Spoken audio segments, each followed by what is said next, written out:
Before our kids could read maps, they learned how to listen to new languages, new sounds, new ways of being in the world.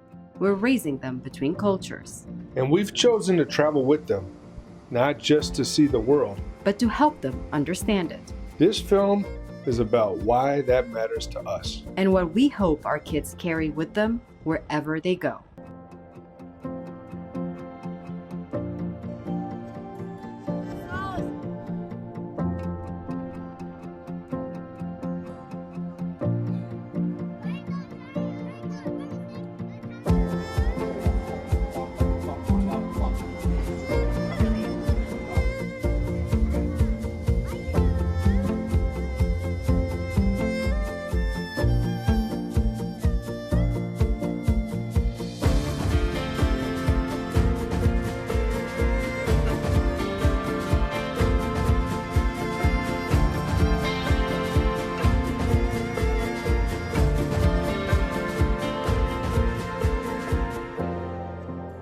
My name is Eric Rosh. I'm from Kansas City. My roots are here in the U.S. Family barbecues, Midwestern values, knowing where you come from. And my name is Mirchaye Rosh. I'm from Addis Ababa, Ethiopia. My story crosses borders. Culture, language, history. There are always something I carried with me. I started traveling when I was really young. I think I was 2 years old. And it really opened my eyes and mind to the world. And that's when I fell in love with traveling and culture, just seeing new things all the time.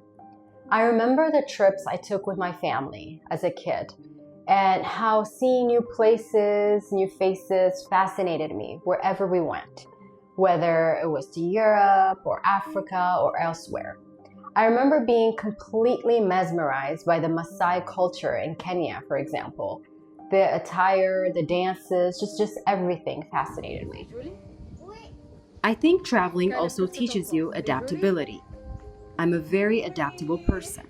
I can really adapt to any situation.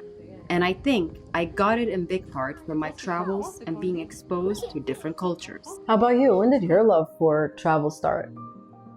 My love for travel started when really I was a kid. My dad would take me to a lot of cultural festivals all around Kansas City where I got to see culture up close, smell the food, taste the food, listen to the music, understand, where people come from and the hard work and the labor that goes into it. So really I learned so much by just experiencing festivals in Kansas City, and then, later on in life, get in to see the world. When we became parents, we asked ourselves, how do we teach our kids who they are when their story doesn't fit in one box? And how do you make sure they don't have to choose one part of themselves over another? So we make sure to expose them to both their cultures, their American side and their Ethiopian side. For example, we frequent the Ethiopian Orthodox Church, where our oldest is enrolled in Bible study and Amharic language class, where he's able to not only learn how to speak Amharic, but to read and write it as well. They also learn about the religion, tradition, and culture at the church. We're very lucky to have that church in our community. The kids are exposed to Midwest culture because they go back to the Midwest a lot. And they go to the little local diners or the barbecue spots, so they get to eat the food, see where things come from, visit farms, visit the city, see people up close and being creative. A lot of times in the Midwest, it's really about character and quiet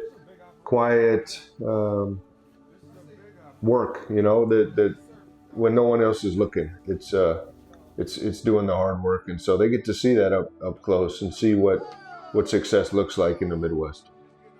Midwest parents often teach you to be brave but practical. That's a thing that goes on in the Midwest. We come from different places, but our values around culture, travel, and family are the same. We wanted to see the world with our kids, not someday, not later, now. And I know some people would say, wait until they're older. they won't remember any of it, or it's too hard to travel with kids. Yes, it's not easy to travel with kids, but it's doable with proper planning. And interestingly, this isn't just our philosophy. Researchers like Dr. Thomas Gilovich at Cornell have found that experiences shape long-term happiness more than material things. And studies out of places like Harvard's Center on the Developing Child show that shared experiences strengthen emotional security, empathy, communication skills, and resilience in kids. Experiences activate curiosity. They build memory through emotion, and they teach flexibility. A toy might be exciting for a few weeks, but navigating a train in London, or hearing church bells in Ethiopia, or tasting street food in Mexico, those memories stay with them differently.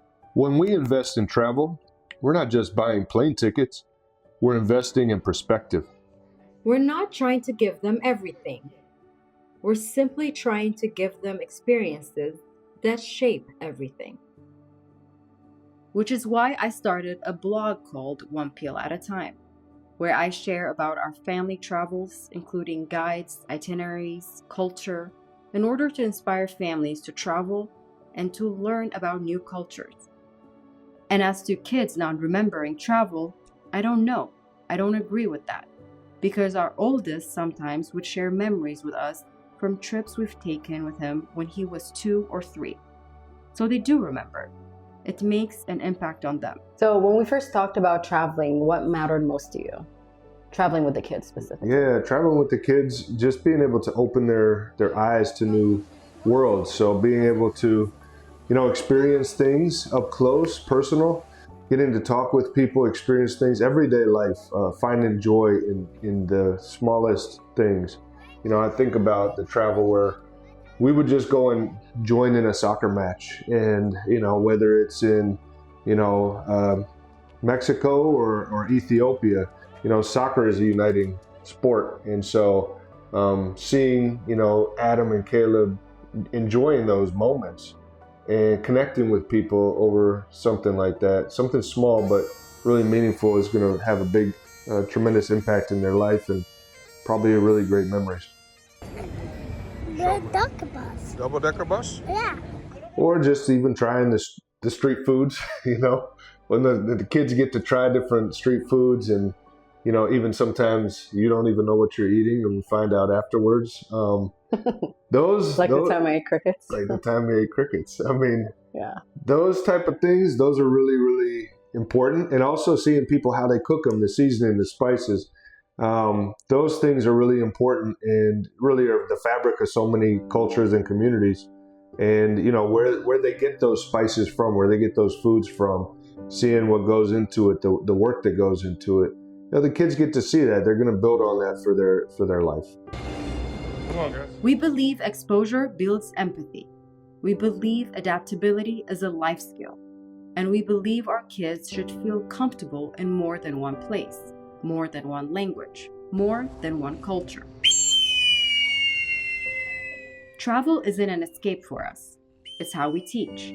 So in a way, travel became our classroom. When kids travel, they learn how to adapt, how to wait, how to listen, and how to adjust.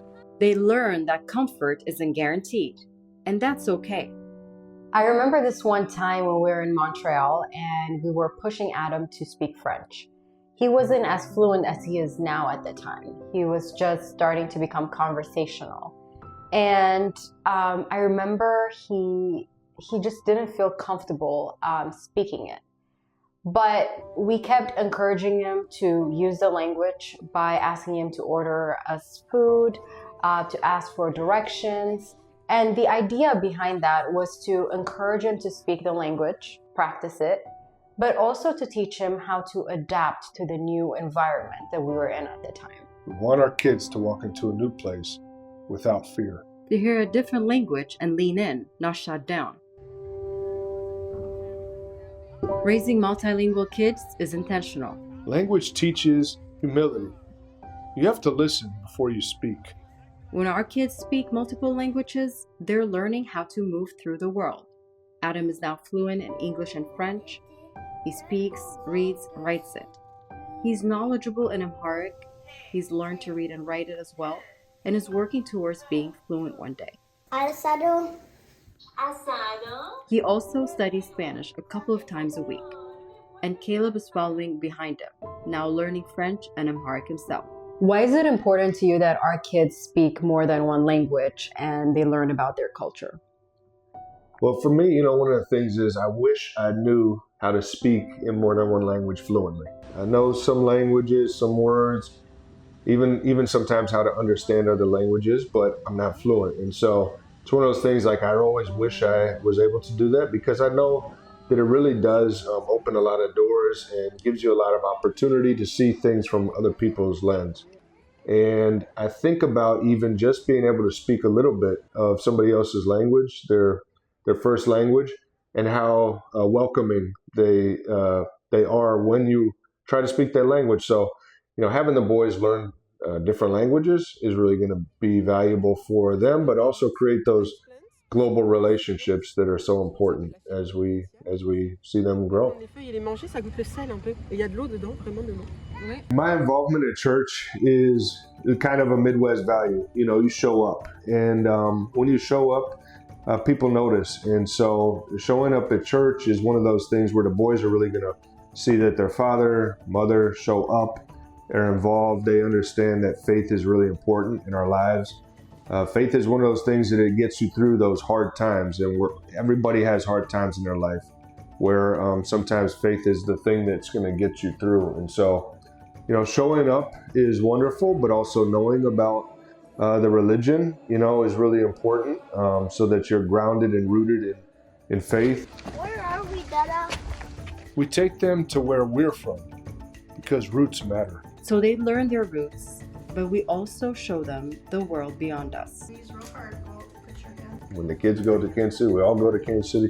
We eat that barbecue. I'll tell you, that barbecue is finger licking good. Really good. And, the barbecue has a story behind it. So one of the things that's really important in Kansas City culture is, one, you're not going to succeed in the barbecue business if you don't put out a good product. If you aren't welcoming and nice to people, look them in the eye, give them a handshake, open the door, say please and thank you.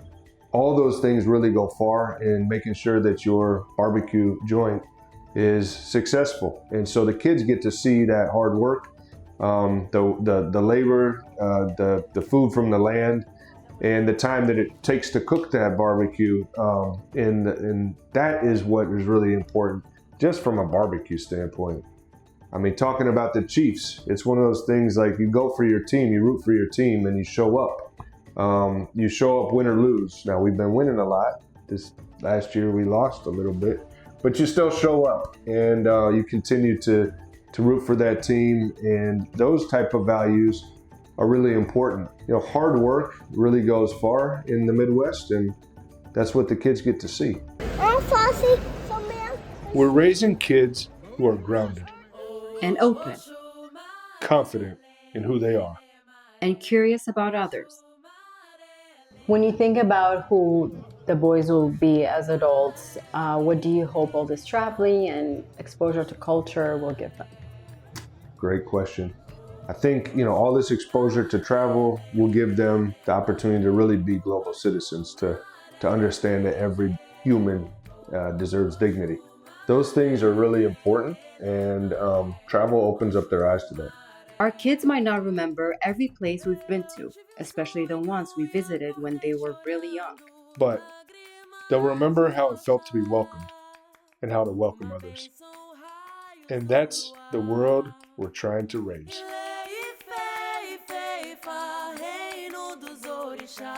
Reino dos orixás.